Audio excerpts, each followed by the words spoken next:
if they agree to it, that they are admitting defeat, and they are also giving us legal authority to exercise the original intended freedoms we were supposed to have had. This will be reinitiated. In other words, you're talking about the rebirth of the nation. You're talking about doing this without having an armed conflict, which I think is outstanding. They don't want the armed conflict because there'd be too heavy of losses, and we might get to quite a few of them. And they're worried about their own butts. They don't want to get their necks stretched by getting hung. They do not want to see the electric chair, and they don't need firing squads. What they would like to do is at least be allowed to breathe. Now, some of them, like I said, there will be some that ain't going to be allowed to breathe. Some of them are going to get life in prison. But depending on how much they help, maybe that life might turn into 10, 20 years. And yet, that which they have stolen, how are you going to keep it if the other thieves know that you're in jail? Well, then, it ain't going to happen. It sounds to me like you're saying that they just want to surrender peacefully or what have you. Then why do we have to vote on anything? Why don't they just surrender, get the hell out of the way, and let us move on with recreating our country? Because they are concerned that we're going to come after them in a military fashion.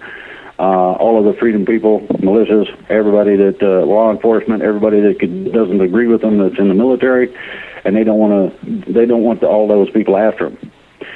What they're looking at is saving their own butts. Just that simple. Okay. But in terms of a surrender, they still do have some power.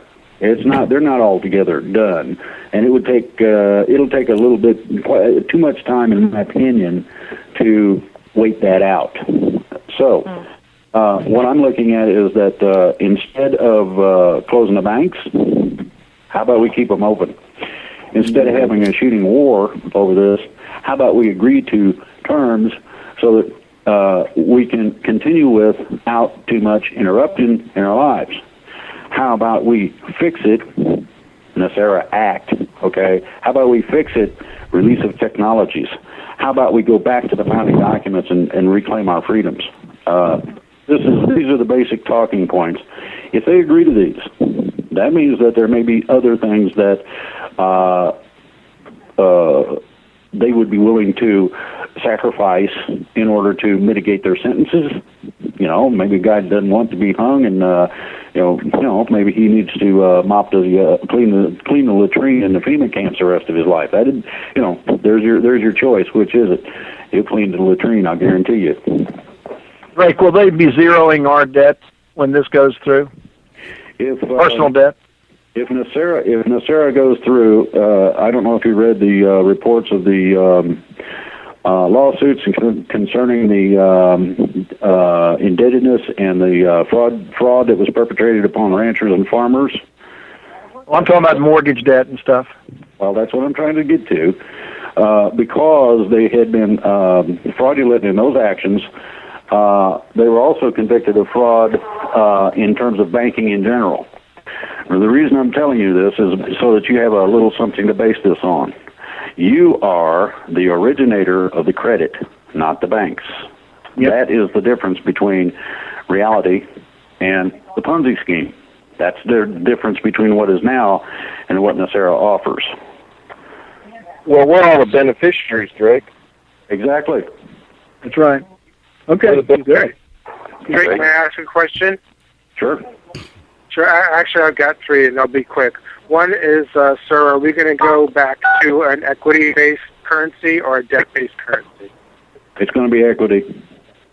Okay, my second question is, and we all know that a snake sheds its skin, but when it's all said and done, it's still a snake. What's going to prevent them from slowly, generations from now, to not go back to doing the evil things that they've been doing? Because they don't want us hunting them down. Because they don't want us hunting them down. Okay, and then my last question is... That's their basic alternative, and they know it. My last question is that hold on. This vote depends on all of Americans from sea to shining sea, why isn't this vote being publicized for all Americans to vote on? It's going to be. I haven't got that far yet. Minuteman, you had a Okay, question? Well, I haven't got a question, but I can elaborate on that man's question of what will keep them from doing it again. It's easy. Personal responsibility. Have a Second Amendment right in this nation that has a completely different meaning than what we've ever been taught. And that is the Second Amendment. It's about a well-regulated militia. That right was given to each of us as God-given rights. That means that if everybody will learn about that right, stand up, and learn to put their militias back together again, make them community-oriented for the safety of the people, and, well, it pretty well says everything that you need answered. You'll have your militia units back in order again. They'll be functioning, and they'll be, taking care of people's rights like they're supposed to do. So once we've turned the tables and the militias are back in order again, it's going to be real hard for them to put them to bed again. I can guarantee you that. After what we've seen as Americans happen to our rights, if we're foolish enough to put down the Second Amendment or let it get diluted again in our history, well, I don't know what to say. I know that my son stands with me on what I do, and that is to teach people about militia and what their real cause is, what their real function is in this nation. That's to guard the community. It's to take care of the community and to make sure people's rights aren't trampled on. Okay. So I hope that answers your question a little better. It's going to take personal responsibility again. We can't be look, we all laid this on the government, that we all chose to believe that they would keep our best interest in check. We found out that wasn't the case.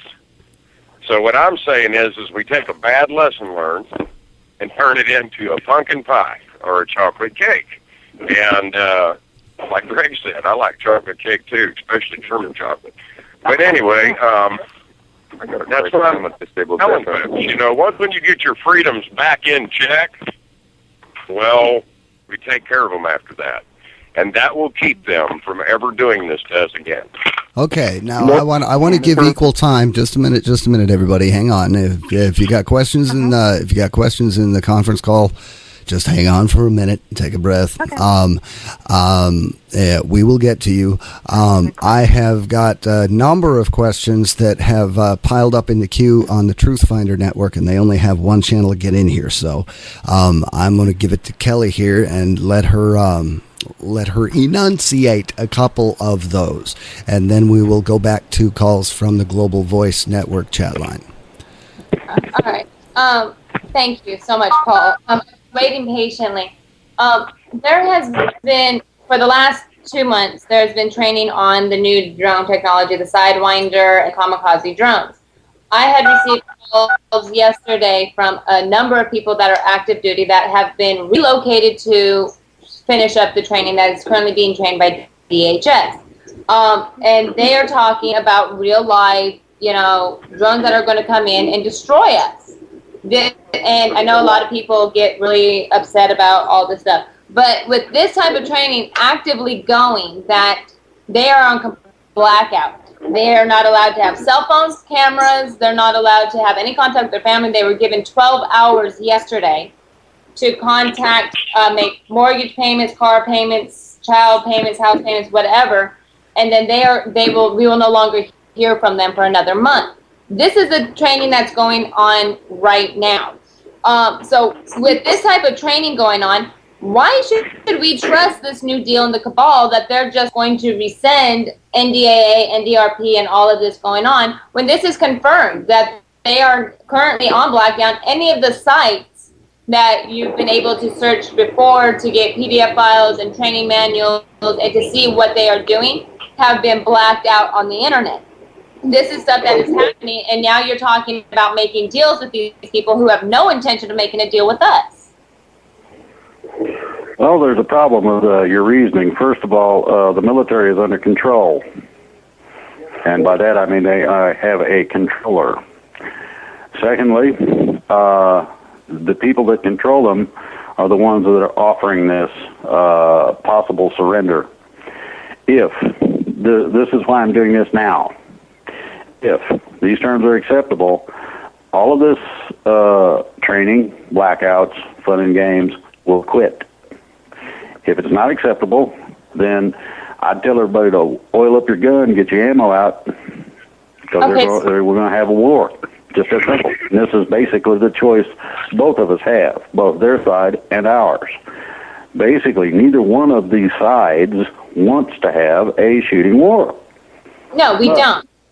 Okay, well, what I'm saying to you is that what they don't know about us, in terms of some of the people that I have been dealing with, is the capabilities and armament that these people have. They're going to find that their Air Force is going to be negated, and so is their armor. They're also going to find that some of these so-called Star Wars weapons that they would love to have are in our possession and fully operational. I don't want to do all this. I don't think it's necessary. Now, hold on a minute. Listen very carefully. I don't want to do this. I don't think it's necessary.